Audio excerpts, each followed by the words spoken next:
지난 2004년 참여정부가 국가균형발전법을 제정한 이후로 역대 정부마다 다양한 균형발전 정책을 시행해왔죠.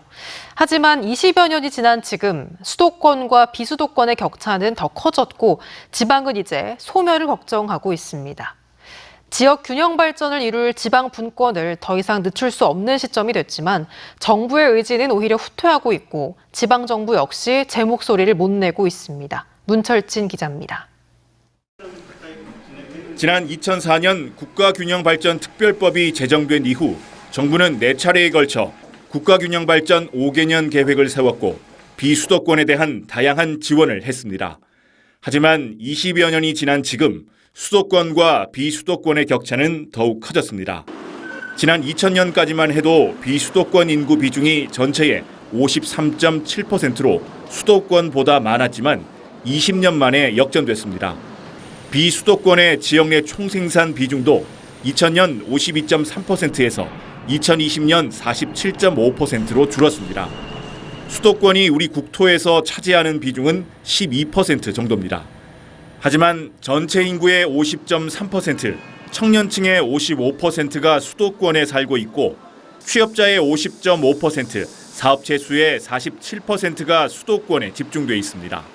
그런데도 정부의 균형 발전 의지는 오히려 후퇴하고 있습니다.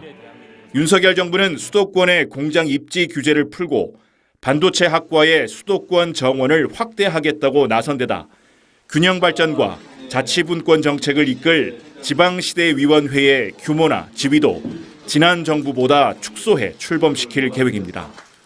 역대 정부마다 기한이 정해져 있는 특별법을 만들어 분권과 균형 발전 정책을 추진하다 보니 정권이 바뀔 때마다 이 같은 혼란과 혼선이 반복되고 있습니다.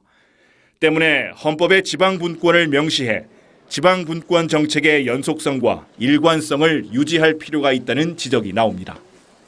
지방정부와 중앙정부의 갈등 관계와 수직 관계가 아닌 협력적 동반적 관계를 명시하고 더 나아가서는 지방분권의 최종 종착지인 주민들에게 자치권을 부여해주는 그러한 것을 헌법 조항으로서 명시되어야 지방분권 정책을 정부가 중앙 집중적으로 추진하는 것도 아이러니입니다. 중앙정부로부터 한 푼의 예산이라도 더 받아내야 하는 현실에서 지방정부가 중앙정부의 정책에 반기를 들거나 다른 목소리를 내기는 쉽지 않습니다. 때문에 분권의 당사자임에도 불구하고 자치분권이나 균형발전에 대한 지방정부의 목소리는 찾아보기 어렵습니다. 당사자들이 서로 힘을 합쳐서 강력하게 요청하고 또 때로는 압박도 가하고 이렇게 해야만 해결의 실마리가 보이지 않을까. 수도권 집중이 가속화될수록 지방 소멸 시계는 더 빨라질 수밖에 없습니다. 국가균형발전 정책의 대전환, 이를 위한 적극적인 지방 분권이 어느 때보다 절실합니다. MBC 뉴스 문철진입니다.